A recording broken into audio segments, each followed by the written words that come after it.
everything is vibrational. There are all kinds of vibrations that you accept as reality that you can't see. Think about your television. Those horses and those men are not riding around in that box. The box is getting thinner and thinner and thinner and thinner and thinner. In other words, you accept that it is vibration that is being interpreted in a way that is visual for you. And we do not want to hurt your feelings, and in no way do we want to diminish your appreciation of this vivid, tactile, sensual, glorious, physical world in which you are living. But we want you to understand that everything that you are experiencing here is vibrational interpretation. And you have the ability to interpret vibration in ways that you are not doing because we love you very much. You are hung up on your physical reality. You are so in love with this physical reality, you want to see it and taste it and smell it and taste it and touch it and hear it. You want to be in it. You want to be involved in it. You want the physicalness of it. You document it. You take pictures of it. You make statues and monuments about it. You are so stuck in your now reality, and we want to drop a big bombshell on you and help you to understand something in a very powerful way. What you are calling your now reality is old news. Because it is the bouncing off place for what is the now reality. In other words, this vortex of creation is who you have become. It's who you have become. And when you're looking at what is as far as it is manifested, you're looking at old news, and that's the separation that you feel that you call negative emotion. When you're sick in your physical body and you ask for wellness, vibrationally speaking, in your vortex of creation, you become well. You become well. Vibrationally speaking, you become well. The source within you is well. Jesus knew that. When he looked at you, he did not look at your now reality. He did not focus upon the illness that was dripping from you. He knew your now reality. He knows you as you have asked to be and as you vibrationally are. He did not look at what was in terms of manifestation. Instead, he knew what was in terms of vibrational reality. And he knew it so well that when you believed in that which he knew, that illness could not abide in your vibration. In other words, you moved into the vortex where your wellness became your immediate reality. Your immediate reality. We're not talking about big distances between out of the vortex and in the vortex. We're talking about vibrational subtleties that you can feel, that you can train yourself to understand. You can train yourself into the vortex. You can get in there and you can practice what it feels like to be in there until it becomes your expectation that things go well instead of your expectation that things do not go well. You said, I'll sift and I'll decide and then I'll line up with my decision. That's what a deliberate creator does. But so many humans sift and ask, and the source within them holds to the vibration and calls them steadily. But so many humans keep beating the drum of need or of lack as they continue to speak their words without finding a vibrational alignment with their words of desire. So we want you to remember that you have two vibrational aspects, and that the emotions within you are your indication of how well aligned or not you are. Allowing of your full connection or resistant of your full connection. And that's what we'll be talking about as we are moving forward here today.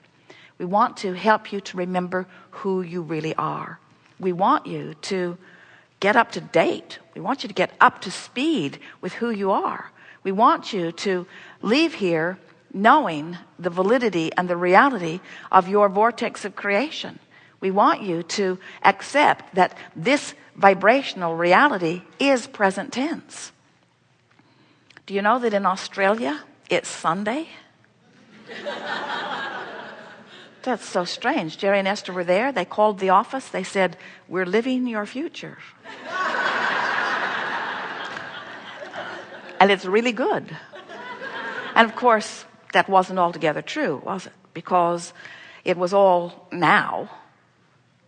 In other words, they were conversing, whether you are talking to someone in Australia on the telephone now, or whether you're talking to someone in Atlanta, or whether you're talking to someone who is non-physically focused. It's all happening right now, isn't it? It's now.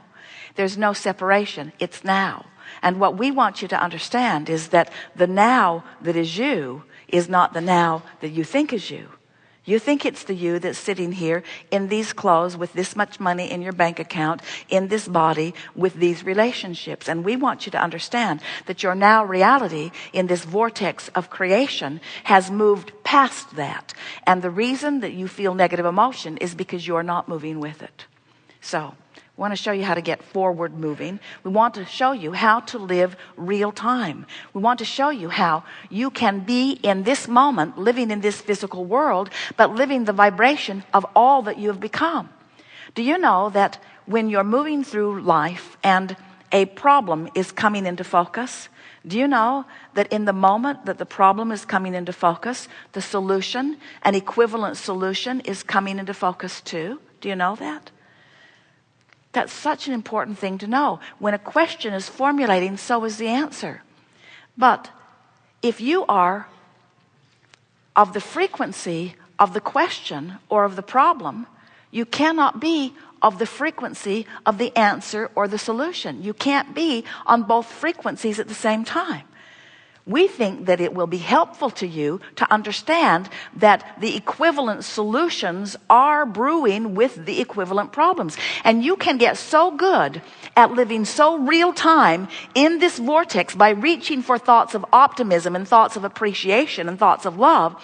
You can be so in sync with the vibration of who you really are that as a problem is coming into focus, the solution is too. And you can be so good at living real time that you don't even ever know the problem happened because the solution happened at the same time.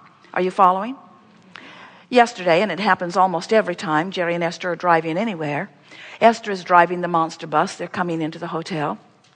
And as she is looking out ahead, she sees a vehicle towing a trailer with some equipment on it. And as Esther looked at it, she knew something squirrely was about to happen. She could just feel it. So she backed way off. She actually put her foot on the brake and slowed down about 15 miles an hour.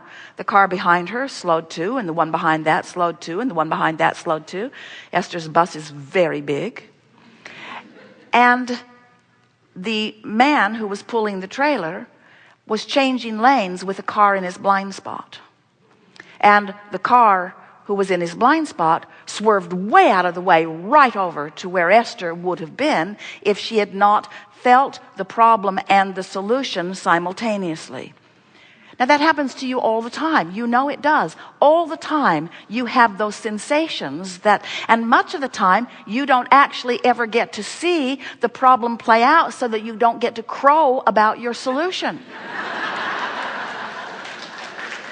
But we want you to understand that it's happening all day, every day. Your physical body, trillions of cells, when something is ingested or introduced to your body, you breathe a bacteria or a germ, or you ingest something in food or air. The trillions of cells in your body launch these rockets of desires and find the solution before your body ever finds the problem. In other words, this is happening all day, every day. You are introduced to so many things that if the doctors could get you to go every hour on the hour and let them check, they would pronounce you terminally ill with so many different things because your body is compensating all day, every day for what's coming to it. When you are an ornery toad, you interfere with the communication of the trillions of your cells.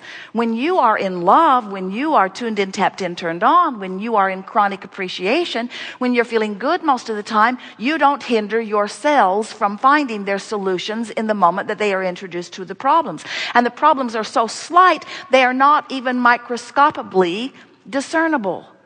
You see what we are getting at? When you allow yourself to live real time, where solutions and problems are dancing together, that's what you said you would do. Not one of you said, I'll go into the physical and I'll make life so hard for myself and others around us that we will really expand. None of you said that. You said, I'll go forth into this contrasting environment, and from the contrast, improvement will be born. That's what the evolution of all species is about. Improvement will be born. And you said, I'll pay attention to the way I feel, and I will do my very best to stay up to speed with the expanded version of me. Because the fact of it is, when you expand and you don't go with it, you don't feel good. It's just that simple. You are a lover, and when you don't love, it feels awful. You are one who knows the worthiness of your being, and when you don't feel worthy, you feel awful. And it's not because someone outside of you is assigning that judgment and feeling bad about something you've done. It's that you expanded and you're not up to speed with you. Every negative emotion you feel, no exception, every single time, is because part of you expanded and the other part didn't. And we're here to talk to that part today. We want to convince you of the reality of your vortex of creation. We want to help you realize that you are a vibrational being. We want you to know that you are vibration, that you are spirit, that you are source, and that you are in this physical body. It's not one or the other. It's not materialism versus spiritualism. It's everything is source, everything is spirit, everything is energy. And here in this physical form, you have the option of allowing the fullness of it to flow or of pinching it off. It's your choice, and your emotions indicate the choice that you're making.